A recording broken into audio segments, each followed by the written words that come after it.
talented filmmaker who's worked for Undercurrents for a long time. Maren, how did you get involved in all this? Yes, I first saw Undercurrents films when I was in Berlin at a counter summit for climate change. And I watched Undercurrents movies there, and I was really inspired by the films and seeing people taking positive direct action. And so I decided that I had to come to England and work with Undercurrents to learn how to produce these kind of films. What date was that? This was 95. No, hang on, 97. 10 years ago? Yeah. Wow, it's a long time has gone, isn't it? Yes. So what films did you make with them? Well, basically, I came and said, how do I make these videos? And they put a camera in my hand and said, just start filming then, go on action, start filming. And so that's what I did. And my first film that I made with them was when I went back to Germany and filmed the nuclear waste shipments. I remember the there. film, it's a great film. Yeah. So, yeah, thousands of people have seen it all around the world. Yeah, it's great.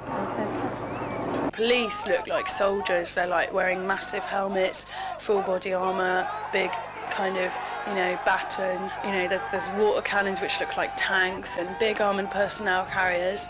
And then they've got their special terrorist squad who are black police who look even more scary. They look like Darth Vader or something. The castor shipment rolling by, and I still have people come up to me and say, oh, I really loved your bit on Undercurrents, the bit about the castor shipments. So that was my first film. Okay, and you've made many films since. Can you tell us some of your favourite ones? I suppose my favourite one is going to Prague and doing the Pink and Silver. I went with 2 truckloads full of women. We all dressed up in pink and silver and challenged the riot cops with feather dusters, tickling them with feather dusters. We have some great footage of that. Yes, We ran the footage. Really sparked off some, sort of wave of pink and silver people, and going out there, diffusing confrontation with carnival and fun atmosphere. And I made a film about that, 23-minute long piece. It's called Tactical Frivolity. Right, we put it out ages ago on the peer-to-peer networks, and lots of people watched it. Yes. And the film I always remember you for, because I show it everywhere and I see it in lots of places, it's Elemental. How did that get made? Yes. Elemental is a video collage with all footage from Undercurrents archives. So I went through the Undercurrent archives and put together clips. The theme that runs through is the elements.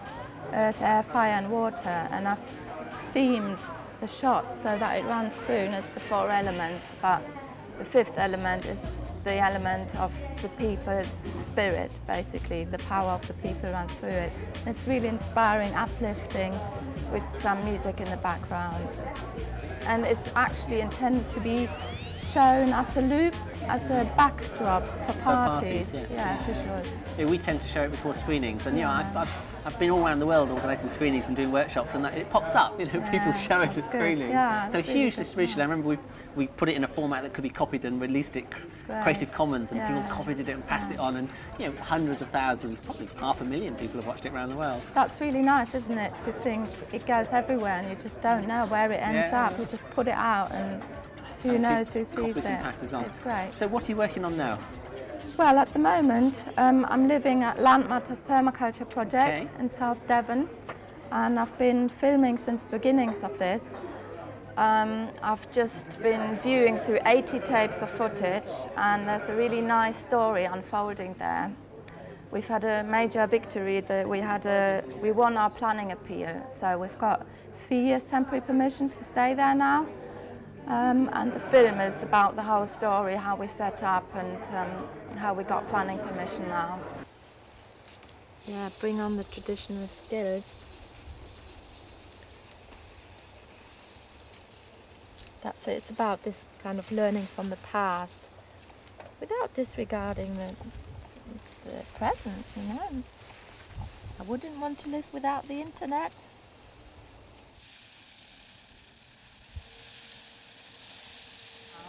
So, how long do you think it's going to take you to finish the film? Well, it depends how much time I get. I've got a little baby now.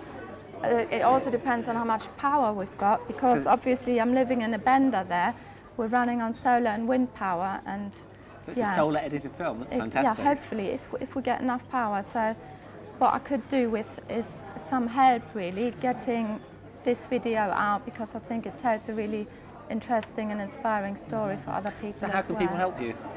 Well, I would like to find an online editor to tidy it up afterwards, after I've done my first edit, and a sound engineer, ideally, tidying it up as well, and help with the distribution.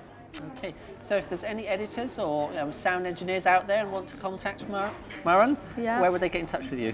You can get in touch with me through the website, Land Matters website. That's www.landmatters.org.uk. And also, if we haven't got much solar wind this winter, then I could also do with an editing station. Thank you very much.